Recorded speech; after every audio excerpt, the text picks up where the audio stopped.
আসসালামু আলাইকুম everyone, welcome to my channel BDG SN আজ পক্ষ থেকে আমি সাকিব আছি আপনাদের সাথে। আজকে কোনো প্র্যাকটিক্যাল আমরা কোনো আলোচনা করব না। আজকে কিছু প্রশ্ন উত্তরের মতো কিছু বিষয়গুলো আমি একটু ক্লিয়ার করতে যাচ্ছি যে আমরা যে জিআইএস এবং আরএস নিয়ে এত সবসময় সিরিয়াস থাকি বা মোটামুটি একটা শেখার আগ্রহ থাকে এবং এবং এর পেছনে একটা কারণ যে মোটামুটি জিআইএস আরএস এটা একটা রিমোট টাইপের জব করা যায় এর উপর ভিত্তি করে একটা দেশ থেকে অন্য দেশে অর্থাৎ ইন্টারন্যাশনালি অনেক আমরা জানার মতো স্কোপ আছে। তো এই ব্যাপারে আমরা আর কিছু ডিটেইল জানবো যে আসলে জিআইএস এবং আরএস এর উপর ভিত্তি করে কোনো জব সেক্টর এগুলো আছে কিনা। তো এই ব্যাপারে যদি বলি যে কিছু কিছু বিষয় আছে যেমন আপনার প্রযুক্তি পরিবেশ, নগর পরিকল্পনা, প্রাকৃতিক সম্পদ ব্যবস্থাপনা। তো এইরকম সেক্টর আমাদের জানার মতো জিআইএস এবং আরএস এর উপর ভিত্তি করে জব সেক্টর গুলো আছে। তো এটার একটু ডিটেইল আমি একটু বলতে চাচ্ছি, কারণ অনেকেই ডিমোটিভেট হয়ে যায় মাঝে মাঝে যে এত ডিটেইল শিখতেছি, এত খুঁটিনাটি শিখতেছি, তো এর উপর কোন সেক্টর গুলোতে আমি জব পাবো। তো প্রথমে যদি পরিবেশ এবং প্রাকৃতিক সম্পদ ব্যবস্থাপনা এটাতে যদি আসি, আপনার এই যে বন বিভাগ আছে, এছাড়া আপনার ভূমি ক্ষয় মরুকরণ এগুলো পর্যবেক্ষণে, জলসম্পদ ব্যবস্থাপনায়, এনভায়রনমেন্টাল ইম্প্যাক্ট অ্যাসেসমেন্টে। হ্যাঁ, তো এগুলোতে আছে আপনার পরিবেশ এবং প্রাকৃতিক সম্পদ ব্যবস্থাপনার মধ্যে এই সেক্টর গুলোতে আছে জব বা মোটামুটি কাজের সুযোগ। এছাড়া নগর পরিকল্পনা অবকাঠামোতে আছে আমাদের এই জিএস এবং আরএস এর উপর ভিত্তি করে কাজের সুযোগ, যেরকম আছে আপনার আরবান প্ল্যানিং এ আছে, স্মার্ট সিটিজ ডেভেলপমেন্টের এখানে আছে। হ্যাঁ, তো আমরা যে ট্রাফিক মডেলিং এবং ট্রান্সপোর্ট পরিকল্পনা যেগুলো করা হয় এরকম সেক্টর গুলোতে এই জিআইএস এবং আরএস খুবই গুরুত্বপূর্ণ ভূমিকা পালন করে এবং এর উপর ভিত্তি করে এই কাজগুলো করা হয়। এছাড়া আছে কৃষি এবং খাদ্য নিরাপত্তার সাইডে। হ্যাঁ, তো আপনার কৃষি ব্যবস্থাপনা যেটা, তারপরে ফসল উৎপাদনের পূর্বাভাস।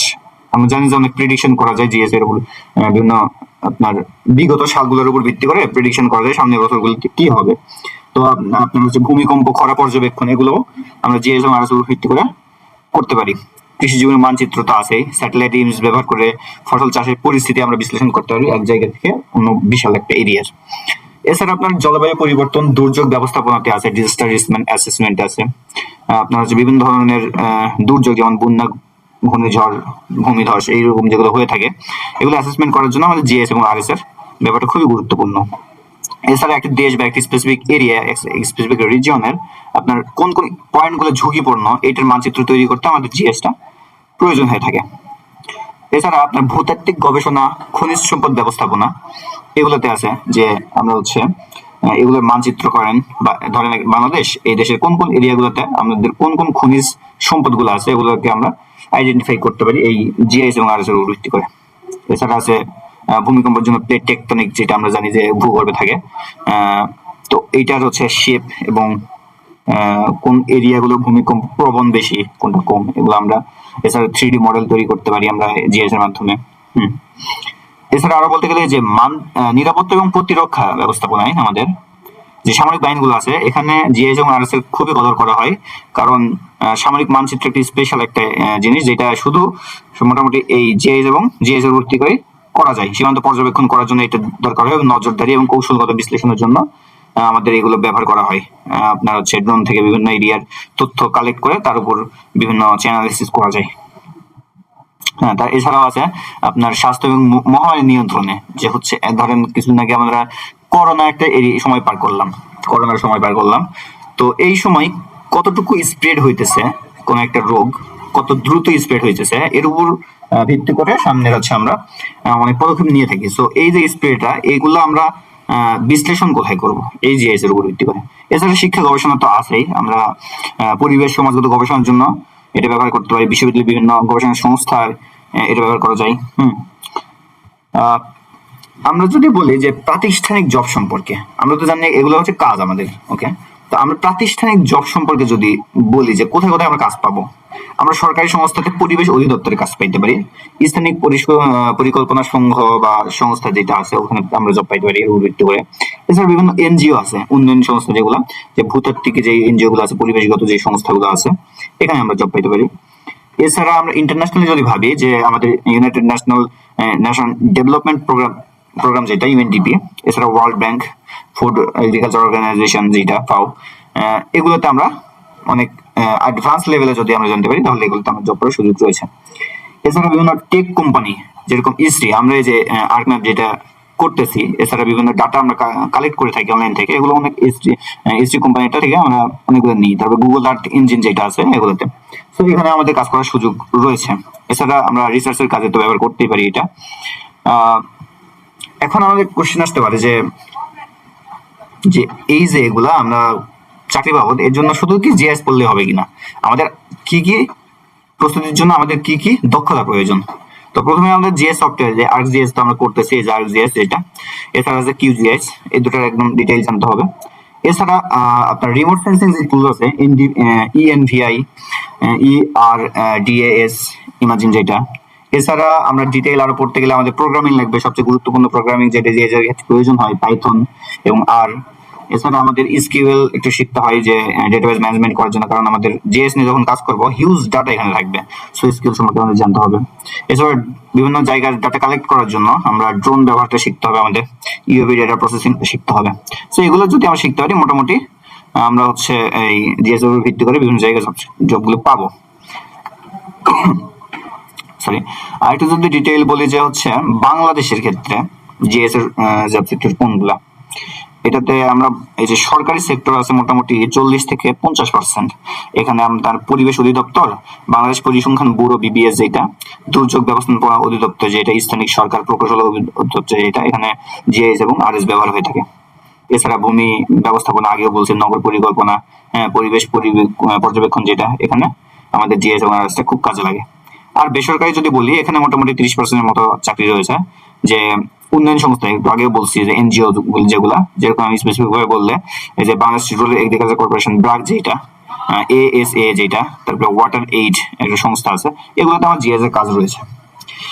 এছাড়াও আপনার সিটি স্মার্ট সিটি উন্নয়নের যে কাজ, বিভিন্ন সংস্থাগুলো কাজ করে যাচ্ছে, এখানে আমাদের কাজ রয়েছে। আর যদি গবেষণার কথা বলি, বাংলাদেশের গবেষণার সুযোগ রয়েছে আপনার বাংলাদেশ কৃষি বিশ্ববিদ্যালয়, ঢাকা বিশ্ববিদ্যালয়, চট্টগ্রাম বিশ্ববিদ্যালয়ের মতো জায়গাতে। আমাদের এখানেও, আমি চট্টগ্রাম বিশ্ববিদ্যালয়ে পড়াশোনা করি, এখানে আমাদের একটা কোর্স আছে এই জিএস, এবং থার্ড ইয়ারে ফোর্থ ইয়ারে মাস্টার্স আমরা করতে পারি। এছাড়া হচ্ছে গবেষণা সংস্থা একটা আছে আপনার হচ্ছে centre for environmental and geographic information service যেটা, সিইজিআইএস একটা। আরেকটা আছে ইসপারসো, যেটা ঢাকাতে আমরা জানি যে space research and remote sensing organisation.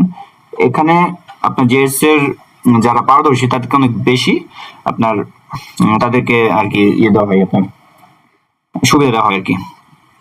এছাড়া আন্তর্জাতিক সংস্থা বলছি, বাংলাদেশে এগুলো আছে আন্তর্জাতিক, তো বললাম ইউএনডিপি, ওয়ার্ল্ড ব্যাংক। হ্যাঁ, আর আমাদের কৃষি এবং প্রাকৃতিক সম্পদ ব্যবস্থাপনায় বাংলাদেশ জানি আমাদের একটা, আমাদের ডেল্টা মডেল একটা বাংলাদেশ, এখানে প্রাকৃতিক সম্পদ অনেক প্রচুর পরিমাণে রয়েছে। তো এবং বাংলাদেশের মোটামুটি 60% লোক কৃষির সাথে যুক্ত। এই যে কৃষি গবেষণার সঠিক যে ব্যবস্থাপনা এটা, এবং ভূমি ব্যবস্থার ক্ষেত্রে রিমোট সেন্সিংটা ব্যবহার হয়ে আসছে। এবং বাংলাদেশের যে আমরা জানি যে মোটামুটি 15%, 18% মতো বনায়ন রয়েছে, এগুলো অনুসন্ধান এবং এগুলো বিশ্লেষণের ক্ষেত্রে মোটামুটি কি আছে, এই জিএস এর গুরুত্বপূর্ণ ভূমিকা রয়েছে।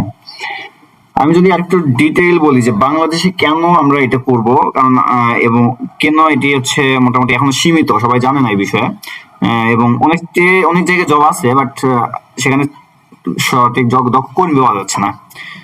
তো আমি যদি বলি যে কেন এটি সীমিত এখনো, কর্মীদের দক্ষতার অভাব, জিএস এবং আরএস সম্পর্কে আমাদের ডিটেইল এবং অ্যাডভান্স লেভেলের জ্ঞান অর্জন ওইরকম সম্ভব না বাংলাদেশ থেকে। আমি দেখছি যে চট্টগ্রাম বিশ্ববিদ্যালয়ের কথা বললাম, বাট চট্টগ্রাম বিশ্ববিদ্যালয়ের শিক্ষকদের ওইরকম ডিটেইল পড়ানোর সক্ষমতা ওইরকম এখন হয়ে ওঠে নাই। এছাড়া বাংলাদেশে ওইরকম কোনো কোম্পানি বা কোনো কোর্স ওইরকম আপনার অফলাইন পাওয়া যায় না যেটাতে ডিটেইল শিখতে পারবো। সো যার কারণে আমাদের কর্মীদের দক্ষতার অনেক অভাব এখানে দেখা যায় বাংলাদেশে, যার কারণে জবস যাওয়া একটু টাফ হয়।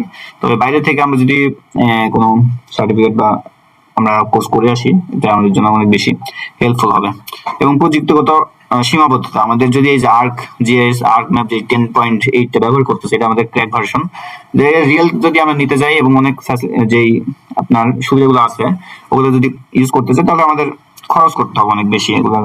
এছাড়া আমরা আমাদের যে রিসার্চ কি বলে আপনার রাস্টার ডাটা যেগুলো, এগুলা মোটামুটি ডিটেইল কোনো একটা বিষয়ে অ্যানালাইসিস করতে গেলে আমাদের কিছু ডাটা অনেক বেশি টাকায় কিনতে হয়।